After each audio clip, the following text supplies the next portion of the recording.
préféré, Patrick Huard.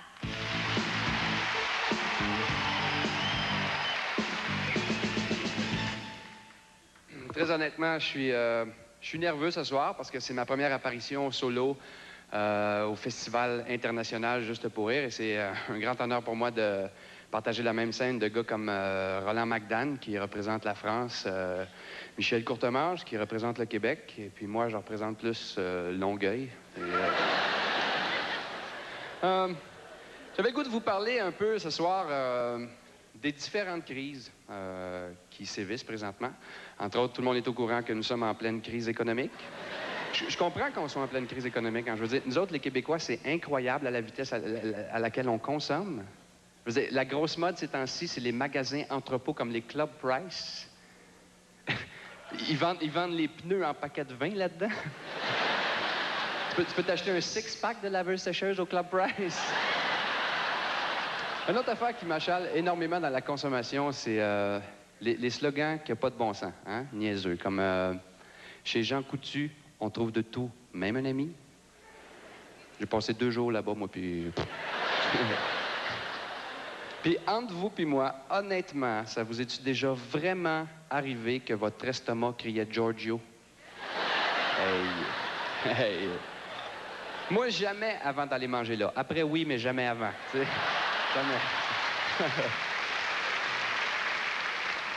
Jamais.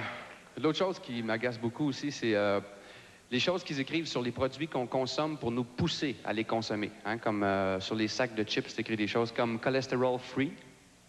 Ça veut dire qu'il n'y a pas de cholestérol dedans? Non. Ça veut dire que le cholestérol qui est dedans, il ne te le charge pas. C'est pas pareil.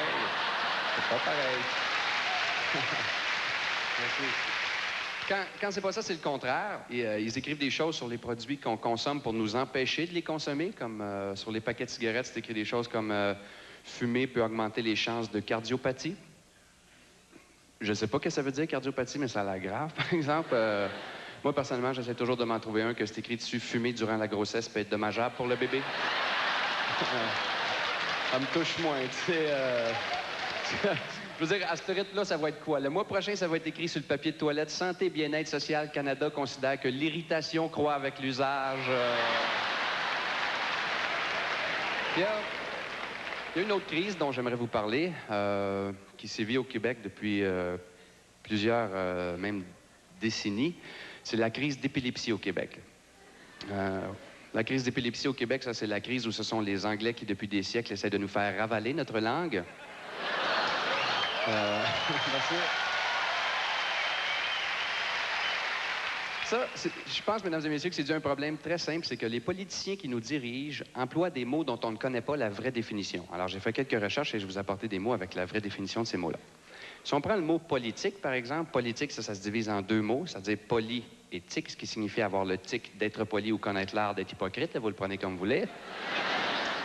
Si on prend maintenant le mot élection, élection, ça vient du latin erectus, du québécois bandé, ce qui signifie un peuple qui se bande les yeux pour choisir un chef. Si on prend maintenant le mot parlement, ça aussi, ça se divise en 2 mots, parlement, ça, je pense que c'est assez clair. Et si on prend le mot député, hein, député, on reconnaît ici le préfixe « dé » et le mot « puté ». Hein? Alors, un député, c'est un ou une ancienne pute qui continue d'exercer ses fonctions à un grade plus élevé avec salaire de base plus commission. Bonne fin de soirée, bye-bye. Patrick Huard, mesdames et messieurs. Patrick Huard.